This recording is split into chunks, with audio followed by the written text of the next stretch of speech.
ভারতে চলমান নারী ওয়ানডে বিশ্বকাপে বাংলাদেশের হয়ে দ্বিতীয় সর্বোচ্চ রান যার ব্যাট থেকে এসেছে তার মূল দায়িত্ব বোলিং করা। বলছি লেগ স্পিনার রাবেয়া খানের কথা। 3 ম্যাচে 4 উইকেট, সবশেষ নিউজিল্যান্ডের বিপক্ষে তার শিকার 3 উইকেট। 2 ইনিংসে ব্যাটিং পেয়ে একটিতে অপরাজিত 43, আরেকটিতে 25 রান।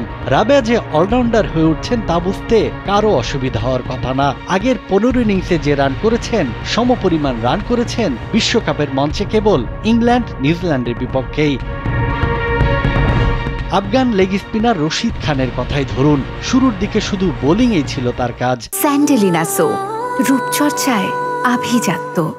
এখন দল তার ব্যাটের দিকেও চেয়ে থাকে। টিম টাইগ্রেসের ভরসাও এখন রাবেয়াকে ঘিরে। 8-এ নেমে কিছু রান উপহার দেবেন দলকে। লেগ স্পিনাররা ব্যাটিং জানলে ম্যাচ পেতে সুবিধা হয়। মেন্স ক্রিকেটে রিশাদ হোসেনের কথাই ধরুন না, ব্যাটিংয়ে ঝড় তোলার দক্ষতা থাকায় তাকে ছাড়া টি-20-র একাদশ কল্পনাই করা যায় না। জুবের হোসেন লিখন, আমিনুল ইসলাম বিপ্লবের মতো লেগ স্পিনাররা হারিয়ে গেলেও রিশাদ টিকে আছেন অপরিহার্য হিসেবেই। এর পেছনে বড় নিয়ামক অবশ্যই ব্যাটিং।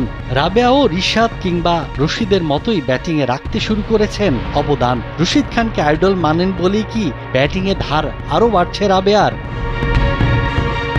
বিকেএসপির গণ্ডি পেরোনোর আগেই রাবেয়ার ডাক আসে জাতীয় দলে। মাত্র 13 বছর বয়সী প্রথমবার মিরপুরে টাইগ্রেস ক্যাম্পে যোগ দেন। পরের বছর বাংলাদেশের সর্বকনিষ্ঠ ডেবুটেন্ট হিসেবে 2019 সালে খেলেন জাতীয় দলের লাল সবুজ জার্সিতে। পোখারায় সাউথ এশিয়ান গেমসে টি-20 অভিষেকেই নেপালের মেয়েদের বিপক্ষে মাত্র 8 রানে 4 উইকেট শিকার করে ম্যাচ সেরা হন। ওই আসরে চ্যাম্পিয়ন হয় বাংলাদেশ।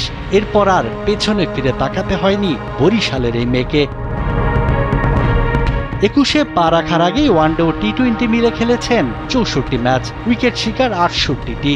নারী ক্রিকেটে লেগ স্পিনারদের এখন জয় জয়কার। লেগ স্পিনের পাশাপাশি ব্যাটিং দিয়ে সাবেক অধিনায়ক রুমানা আহমেদ জাতীয় দলে দাপট নিয়ে খেলেছেন বহুদিন। টুকটাক ব্যাটিং করে ফাহিমা খাতুনও জাতীয় দলের অংশ এক যুগ ধরে। রাবেয়ার ক্যারিয়ার এতটা দীর্ঘ হলে নিঃসন্দেহে ছাড়িয়ে যাবেন সবাইকে।